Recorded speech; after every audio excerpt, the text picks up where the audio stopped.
हम आपको अपने पिता की बात बता रहे हैं। हमारे पिता जिस दिन हम भागे उसके 3 दिन बाद हमको पकड़ा गया।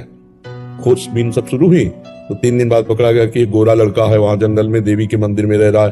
तो पहले बड़े भाई आए तो उनको तो कठोर शब्दों से कह के, बहुत विवेक प्रवीण था, बचपन में भी बहुत विवेक प्रवीण था, मतलब प्रवीण ना होता तो संसार की यात्रा काटते हुए भगवान ऐसे कैसे लाते। तो जब पिताजी आए तब हम मिल गए, क्योंकि वो एक कठोर स्वभाव के और बहुत धर्मात्मा पुरुष थे। उनकी हम आंखों में कभी आंसू नहीं देखा। बहुत ही दृढ़, सर्दी गर्मी भूख प्यास सब बर्दाश्त करके संतों की सेवा करना, गृहस्थ एकदम किसान आदमी ऐसे। तो जब वो आए तो हमारे मन में आया कि मारेंगे अगर हम आंख खोलेंगे, बात करेंगे तो उत्तर हमारा मानेंगे नहीं है, और इनकी हम अवहेलना कर नहीं सकते। तो आंख मूंद के बैठ गए। जो ही देखा पिताजी आ रहे तो आंख मूंद के बैठे।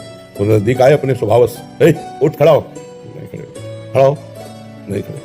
तीसरी बार का आप खड़ा हो जा तो हमें लगा डंडा पड़ेगा, चौथी बार तो खड़े हो गए। बच्चे ही थे, खड़े हो गए। तो चाचा जी वगैरह उनको बड़े भैया कहते थे, तो हम भी पिताजी नहीं कहते थे, हम भी बड़े भैया कहते थे। तो उनका बड़े भैया आपसे प्रार्थना करें, उनका बताओ, उनका ये जिंदगी भगवान के नाम है, आप चाहे काट डालो ना घर जाएंगे ना आपकी बात मानेंगे।